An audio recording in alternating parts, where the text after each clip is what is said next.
Hello ಎಲ್ರಿಗೂ welcome back to my channel. I hope ಎಲ್ಲರೂ ಚೆನ್ನಾಗಿದ್ದೀರಾ. ಸೊ ಇವತ್ತಿನ ವಿಡಿಯೋದಲ್ಲಿ ಸಿಂಪಲ್ ಆಗಿ ಒಂದು ಬ್ರೇಕ್ಫಾಸ್ಟ್ ರೆಸಿಪಿನ ಕ್ವಿಕ್ ಆ್ಯಂಡ್ ಈಸಿಯಾಗಿ ಹೇಗೆ ಮಾಡೋದು ಅಂತ ತೋರಿಸ್ತೀನಿ. ಸೊ ಇದಕ್ಕೆ ಜಾಸ್ತಿ ಇಂಗ್ರೀಡಿಯೆಂಟ್ಸ್ ಮತ್ತು ಜಾಸ್ತಿ ಟೈಮ್ ಬೇಕಾಗೋದಿಲ್ಲ. ಸಾಮಾನ್ಯವಾಗಿ ಎಲ್ಲರೂ ಮನೇಲಿ ಉಪ್ಪಿಟ್ಟು ಮಾಡ್ತಾರೆ, ಬಟ್ ಈ ರೀತಿ ಡಿಫ್ರೆಂಟಾಗಿ ಮಾಡಿಕೊಂಡು ತಿಂದರೆ ತುಂಬ ರುಚಿಯಾಗಿರುತ್ತೆ. ಒಂದ್ಸರಿ ಈ ರೀತಿ ಟ್ರೈ ಮಾಡಿ. ಸೊ ಮೊದಲಿಗೆ ನಾನೊಂದು ಬಾಣಲಿನ ಇಟ್ಕೋತಾ ಇದ್ದೀನಿ. ಅದಕ್ಕೆ 2-3 ಟೇಬಲ್ ಸ್ಪೂನ್ ಅಷ್ಟು ತುಪ್ಪನ ಹಾಕೋತಾ ಇದ್ದೀನಿ. ತುಪ್ಪ ಸ್ವಲ್ಪ ಬಿಸಿ ಆದಮೇಲೆ 2 ಟೇಬಲ್ ಸ್ಪೂನ್ ಅಷ್ಟು ಎಣ್ಣೆ ಹಾಕೋತಾ ಇದ್ದೀನಿ. ನೀವಿದು ಅಂದರೆ ಕಂಪ್ಲೀಟಾಗಿ ಎಣ್ಣೆನೇ ಹಾಕೋಬೋದು, ಇಲ್ಲ ಕಂಪ್ಲೀಟಾಗಿ ತುಪ್ಪನ ಹಾಕೋಬೋದು, ಅದು ನಿಮ್ಮ ಚಾಯ್ಸು. ಸೊ ಎಣ್ಣೆ ಸ್ವಲ್ಪ ಬಿಸಿ ಆದಮೇಲೆ 10-15 ಗೋಡಂಬಿ ಸೇರಿಸ್ಕೊತಾ ಇದ್ದೀನಿ. ನೀವು ಗೋಡಂಬಿ ಬೇಡ ಅಂದರೆ ಸ್ಕಿಪ್ ಮಾಡ್ಕೋಬೋದು. ಇದು ಲೈಟಾಗಿ ಗೋಲ್ಡನ್ ಬ್ರೌನ್ ಚೇಂಜ್ ಆಗೋವರೆಗೂ ಇದನ್ನು ಫ್ರೈ ಮಾಡ್ಕೊಳ್ಳೋಣ. ಎಣ್ಣೆ ಅಥವಾ ತುಪ್ಪದಲ್ಲಿ ಲೈಟಾಗಿ ಕಲರ್ ಚೇಂಜ್ ಆಗಿದ ತಕ್ಷಣವೇ ಇದನ್ನು ಹೊರಗಡೆ ತೆಗಿಬೇಕಾಗತ್ತೆ. ಸೊ ಡಾರ್ಕ್ ಕಲರ್ ಬರೋವರೆಗೂ ಎಣ್ಣೆಲೇ ಇಟ್ಟು ಆಮೇಲೆ ತೆಗೆದಾದ್ಮೇಲೆ ಅದರದ್ದು ಕಲರ್ ಮತ್ತೆ ಚೇಂಜ್ ಆಗೋದ್ರಿಂದ ಸ್ವಲ್ಪ ಬೇಗನೆ ಈ ರೀತಿ ಕಲರ್ ಇರುವಾಗನೇ ತೆಗೆದು ಇಟ್ಕೊಬಿಟ್ರೆ ಅದು ತಣ್ಣಗಾದ್ಮೇಲೆ ಇನ್ನು ಕಲರ್ ಚೇಂಜ್ ಆಗುತ್ತೆ. ಸೊ ಅದನ್ನು ಸೈಡ್ಗೆ ತೆಗೆದು ಇಟ್ಕೊಂಡಾದ್ಮೇಲೆ ಸೇಮ್ ಪ್ಯಾನ್ಗೆ ಇನ್ನು ತುಪ್ಪ ಅಥವಾ ಎಣ್ಣೆ ಇರುತ್ತೆ ಅಲ್ವಾ, ಅದಕ್ಕೆ ಒಂದು ಅರ್ಧ ಟೀ ಸ್ಪೂನ್ ಅಷ್ಟು ಸಾಸಿವೆ, 1/4 ಟೀ ಸ್ಪೂನ್ ಅಷ್ಟು ಜೀರಿಗೆನ ಹಾಕ್ಕೊಂಡು 1-2 ಟೇಬಲ್ ಸ್ಪೂನ್ ಅಷ್ಟು ಕಡಲೆಬೇಳೆನ ಹಾಕ್ಕೊಂಡು ಲೋ ಫ್ಲೇಮಲ್ಲೇ ಚೆನ್ನಾಗಿ ಫ್ರೈ ಮಾಡ್ಕೋಬೇಕು. ಕಡಲೆಬೇಳೆ ಸ್ವಲ್ಪ ಕಲರ್ ಚೇಂಜ್ ಆಗೋವರೆಗೂ ಫ್ರೈ ಮಾಡ್ಕೊಂಡಿದ್ದಾದಮೇಲೆ ಸ್ವಲ್ಪ ಕರಿಬೇವನ್ನ ಹಾಕೋತಾ ಇದ್ದೀನಿ. ಇದಾದಮೇಲೆ ಚಿಕ್ಕದಾಗಿ ಚಾಪ್ ಮಾಡ್ಕೊಂಡಿರುವಂತಹ ಶುಂಠಿನ ಹಾಕ್ತಾ ಇದ್ದೀನಿ. ಶುಂಠಿ ಬೇಕಾದರೆ ನೀವು ತುರಿದು ಸಹ ಹಾಕ್ಬೋದು. 6-7 ಹಸಿಮೆಣಸಿನ್ಕಾಯಿನ ಚಿಕ್ಕದಾಗಿ ಕಟ್ ಮಾಡಿ ಹಾಕ್ಕೊಂಡಿದ್ದೀನಿ. ಉದ್ದಕ್ಕೆ ಹೆಚ್ಕೊಳ್ಳೋದಕ್ಕಿಂತ ಈ ರೀತಿ ಕಟ್ ಮಾಡ್ಕೊಳ್ಳೋದ್ರಿಂದ ಚೆನ್ನಾಗಿರುತ್ತೆ. ಹಸಿಮೆಣಸಿನ್ಕಾಯಿನ ನಿಮ್ಮ ಖಾರಕ್ಕೆ ಅನುಗುಣವಾಗಿ ನೀವು ನೋಡಿ ಹಾಕೋಬೋದು. ಇಲ್ಲಿ 2 ಮೀಡಿಯಮ್ ಸೈಜ್ ಈರುಳ್ಳಿನ ಕಟ್ ಮಾಡಿ ಹಾಕ್ಕೊಂಡಿದ್ದೀನಿ. ಈರುಳ್ಳಿ ಏನಾದರೂ ಚಿಕ್ಕದಾಗಿದ್ದರೆ ನೀವು 3 ಈರುಳ್ಳಿನ ಸೇರಿಸ್ಕೋಬೋದು. ಈರುಳ್ಳಿನ ಚೆನ್ನಾಗಿ ಫ್ರೈ ಮಾಡ್ಕೋಬೇಕು.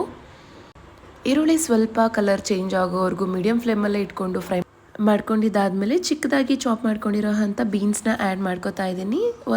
2 ಟೇಬಲ್ ಸ್ಪೂನ್ ಆಗೋಷ್ಟು ಬಟಾಣಿನ ಆ್ಯಡ್ ಮಾಡ್ಕೋತಾ ಇದ್ದೀನಿ. ಇಲ್ಲಿ ನೀವು ಹಸಿ ಬಟಾಣಿನ ಆ್ಯಡ್ ಮಾಡ್ಕೋಬೋದು. ಹಸಿ ಬಟಾಣಿ ಇಲ್ಲ ಅಂತಂದರೆ ಇಡೀ ರಾತ್ರಿ ನೆನೆಸಿಟ್ಕೊಂಡಿರೋಂತಹ ಬಟಾಣಿನ ಆ್ಯಡ್ ಮಾಡ್ಕೋಬೋದು. ಈ ರೀತಿ ಎಣ್ಣೆಯಲ್ಲಿ ಫ್ರೈ ಮಾಡಿದ್ಮೇಲೆ ಅದು ಬೇಗನೆ ಬೆಂದೋಗುತ್ತೆ ಬಟಾಣಿ. ಟೇಸ್ಟ್ಗೆ ಬೇಕಾಗಿರೋಷ್ಟು ಸಾಲ್ಟ್ನ ನಾನು ಇವಾಗಲೇ ಆ್ಯಡ್ ಮಾಡ್ಕೋತಾ ಇದ್ದೀನಿ. ಇಲ್ಲಿ ನೀವು ಬೇಕಾಗಿರೋ ಅಂಥ ಯಾವುದೇ ತರಕಾರಿನ ಆ್ಯಡ್ ಮಾಡ್ಕೋಬೋದು. ಕಡಿಮೆ ಕ್ವಾಂಟಿಟಿಯಲ್ಲಿ ತರಕಾರಿ ಆ್ಯಡ್ ಮಾಡ್ಕೊಳ್ಳೋದ್ರಿಂದ ಟೇಸ್ಟ್ ಏನು ಚೇಂಜ್ ಆಗೋದಿಲ್ಲ. ಬಟ್ ಇಲ್ಲಿ ಜಾಸ್ತಿ ತರಕಾರಿ ಆ್ಯಡ್ ಮಾಡ್ಕೊಳ್ಳೋದ್ರಿಂದ ಟೇಸ್ಟ್ ಚೇಂಜ್ ಆಗುತ್ತೆ ಖಾರ ಬಾತು. ಸೊ ಇಲ್ಲಿ 1 ಮೀಡಿಯಮ್ ಸೈಜ್ ಕಪ್ಪಲ್ಲಿ ಬನ್ಸಿ ರವೆನ ತಗೊಂಡಿದ್ದೀನಿ. ಬನ್ಸಿ ರವೆನ ಇದಕ್ಕೆ ಆ್ಯಡ್ ಮಾಡಿಕೊಂಡು ಮೀಡಿಯಮ್ ಫ್ಲೇಮಲ್ಲೇ ಈ ರೀತಿ ಫ್ರೈ ಮಾಡ್ಕೋಬೇಕು. ತುಪ್ಪದಲ್ಲಿ ರವೆನ ಈ ರೀತಿ ಹುರ್ಕೊಳ್ಳೋದ್ರಿಂದ ಚೆನ್ನಾಗಿ ಘಮ ಘಮ ಅಂತ ಸ್ಮೆಲ್ ಬರ್ತಾ ಇರುತ್ತೆ. ನಾವು ರವೆನ ಮೊದಲಿಗೆ ಏನು ಹುರ್ಕೊಂಡಿರೋದಿಲ್ಲ, ಇವಾಗಲೇ ಹುರ್ಕೊತಾ ಇರೋದ್ರಿಂದ ಮೀಡಿಯಮ್ ಫ್ಲೇಮಲ್ಲಿ 7-8 ನಿಮಿಷ ಚೆನ್ನಾಗಿ ಹುರ್ಕೋಬೇಕಾಗತ್ತೆ.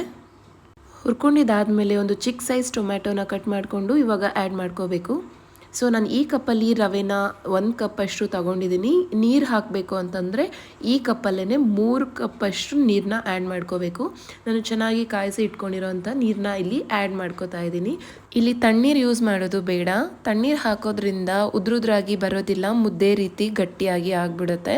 ಸೊ ಹಾಗಾಗಿ 3 ಕಪ್ಸ್ ಮೆಷರ್ ಮಾಡಿಕೊಂಡು ಕಾಯಿಸಿರೋಂತಹ ಬಿಸಿ ನೀರನ್ನ ಆ್ಯಡ್ ಮಾಡಿಕೊಂಡು ಚೆನ್ನಾಗಿ ಕುದಿಸ್ಕೋಬೇಕು. ಇಲ್ಲಿ ಒಂದು 1/4 ಚಮಚದಷ್ಟು ಅರಿಶಿನ ಆ್ಯಡ್ ಮಾಡಿಕೊಂಡು 2 ನಿಮಿಷ ಲೋ ಫ್ಲೇಮಲ್ಲೇ ಕುಕ್ ಮಾಡ್ಕೋತಾ ಇದ್ದೀನಿ. ಈರುಳ್ಳಿ ತರಕಾರಿ ಎಲ್ಲ ಹೆಚ್ಚಿ ಇಟ್ಕೊಂಡಿದ್ರೆ 7-10 ನಿಮಿಷದೊಳಗಡೆ ಈ ರೆಸಿಪಿನ ಮಾಡಿಬಿಡ್ಬೋದು. ಸೊ ಈ ರೀತಿ ನಾನು ಲೋ ಫ್ಲೇಮಲ್ಲೇ ಇಟ್ಟು ಕುಕ್ ಮಾಡ್ಕೋತಾ ಇದ್ದೀನಿ. ಇದರಲ್ಲಿರೋಂತಹ ನೀರಿನ ಅಂಶ 70% ಕುಕ್ ಆದಮೇಲೆ ಇದಕ್ಕೆ ಮೇಯ್ನ್ ಇಂಗ್ರೀಡಿಯೆಂಟು ಈ ಮಸಾಲ ಪೌಡರೇ. ವಾಂಗಿಬಾತ್ ಮಸಾಲ ಪೌಡರ್ನ ಯೂಸ್ ಮಾಡ್ತಾ ಇದ್ದೀನಿ. ಇಲ್ಲಿ 1 ಟೇಬಲ್ ಸ್ಪೂನ್ ಅಷ್ಟು ವಾಂಗಿಬಾತ್ ಮಸಾಲನ ಆ್ಯಡ್ ಮಾಡಿಕೊಂಡು ಚೆನ್ನಾಗಿ ಮಿಕ್ಸ್ ಮಾಡ್ಕೋತಾ ಇದ್ದೀನಿ. ನೀವು ಬೇಕಾದರೆ ಟ್ರೈ ಮಾಡಿ. ಈ ರೆಸಿಪಿಗೆ ವಾಂಗಿಬಾತ್ ಮಸಾಲ ಪೌಡರ್ನ ಆ್ಯಡ್ ಮಾಡೋದ್ರಿಂದ ತುಂಬ ಟೇಸ್ಟ್ ಕೊಡುತ್ತೆ. ವಾಂಗಿಬಾತ್ ಪೌಡರ್ ಕಂಪ್ಲೀಟಾಗಿ ರವೆಗೆ ಹೊಂದ್ಕೊಳ್ಳೋ ರೀತಿ ಚೆನ್ನಾಗಿ ಮಿಕ್ಸ್ ಮಾಡಿಕೊಂಡು ಮೀಡಿಯಮ್ ಫ್ಲೇಮಲ್ಲಿ ಇಟ್ಕೊಂಡು ಮಿಕ್ಸ್ ಮಾಡ್ಕೋಬೇಕು. ಇದನ್ನು 2-3 ನಿಮಿಷ ಇದೇ ರೀತಿ ಏನೂ ಲಿಡ್ ಕ್ಲೋಸ್ ಮಾಡ್ದಿರಾ ಇದೇ ರೀತಿ ಕುಕ್ ಮಾಡ್ಕೋಬೇಕು. ಈ ಹದಕ್ಕೆ ಬಂದಮೇಲೆ 2 ಟೇಬಲ್ ಸ್ಪೂನ್ ಅಷ್ಟು ತುಪ್ಪನ ಆ್ಯಡ್ ಮಾಡ್ಕೋತಾ ಇದ್ದೀನಿ. ತುಪ್ಪ ಆ್ಯಡ್ ಮಾಡ್ಕೊಳ್ಳೋದ್ರಿಂದ ಟೇಸ್ಟ್ ತುಂಬಾ ಚೆನ್ನಾಗಿರುತ್ತೆ ಆ್ಯಂಡ್ ಒಳ್ಳೆ ಘಮ ಬರ್ತಾ ಇರುತ್ತೆ. ತುಪ್ಪ ಹಾಕಿದಾದಮೇಲೆ 2 ನಿಮಿಷ ಇದೇ ರೀತಿ ಮಿಕ್ಸ್ ಮಾಡಿಕೊಂಡು ಚಿಕ್ಕದಾಗಿ ಕಟ್ ಮಾಡ್ಕೊಂಡಿರೋಂತಹ ಕೊತ್ತಂಬರಿ ಸೊಪ್ಪನ್ನ ಇಲ್ಲಿ ಆ್ಯಡ್ ಮಾಡ್ಕೋಬೇಕು.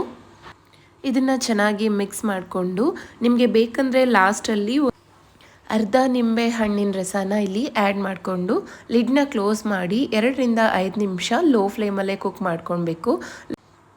ಲಿಡ್ ಓಪನ್ ಮಾಡಿದಾದಮೇಲೆ ಆವಾಗಲೇ ಫ್ರೈ ಮಾಡ್ಕೊಂಡಿರೋಂತಹ ಗೋಡಂಬಿ ಲೈಟಾಗಿ ಬೇಕಿದ್ರೆ ಕೊತ್ತಂಬರಿ ಸೊಪ್ಪನ್ನ ಆ್ಯಡ್ ಮಾಡಿಕೊಂಡು ಮಿಕ್ಸ್ ಮಾಡಿಕೊಂಡು ಸರ್ವ್ ಮಾಡಿದ್ರೆ ಇದು ರೆಡಿಯಾಗಿದೆ.